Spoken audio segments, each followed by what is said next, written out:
is Ramona S. Jones, the founder and president of Dream Builders Youth Mentoring Network, and I'm coming to you live because we are focused on literacy.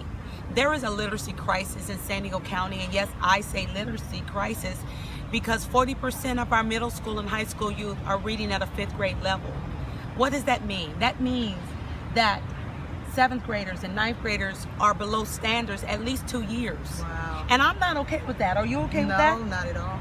So I have V. Williams, our parent engagement manager here in our Driven to Win program, and I wanted for her to share her testimony and her story about literacy as she grew up. And just briefly, V, could you just share what your experience was growing up when it surrounds literacy? Sure. Well, I was in the 2nd grade and I was in foster care.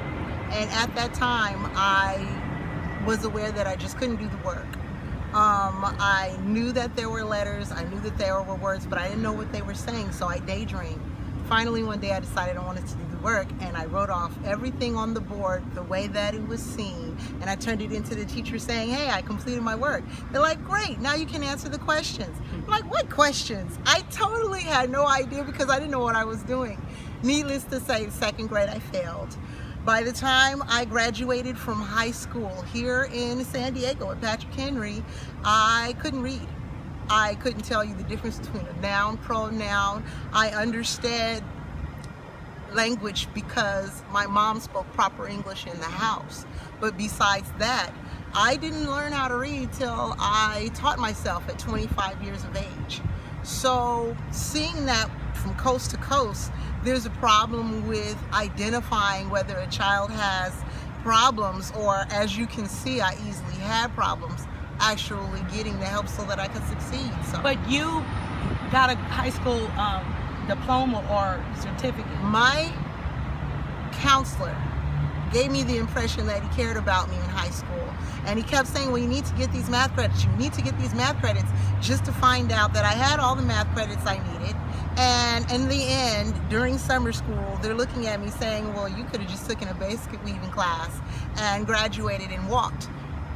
Nevertheless, I would have been walking with a certificate of completion and not an actual diploma. And I didn't find out that I didn't even have that until I'm in junior college. But my issue is that the foundational structure of being able to read and write was missing.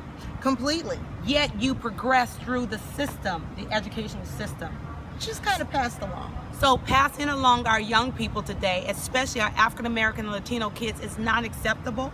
And Dream Builders Youth Mentoring Network wants to work with parents to address these issues and make sure that they are not missing things that are underneath the surface. I'm glad you mentioned that because my mom took the time to make sure I knew my letters. You know what I'm saying? Made sure she thought I understood, just to realize that no, I didn't. So she didn't even know how to go about helping me, not realizing that I really wasn't getting it. So once again, the goal is not to pass the test. The goal is to comprehend and become competitive young people. So this is a dialogue that we'll be working on throughout the next weeks, because Dream Builders is launching its San Diego County Driven to Win Project 100 mentoring initiative, with 100 middle and high school students taking leadership as literacy ambassadors to help their peers, to help their sisters and their brothers and their younger nieces. So thank you for listening, and please tune in as we continue to share a parent story, a personal story, and also what we're going to do about it. Yes. So you'll see a lot of segments coming up about in the month of November and December, not just talking about the issues, but finding the solutions that address the crisis that we're speaking of.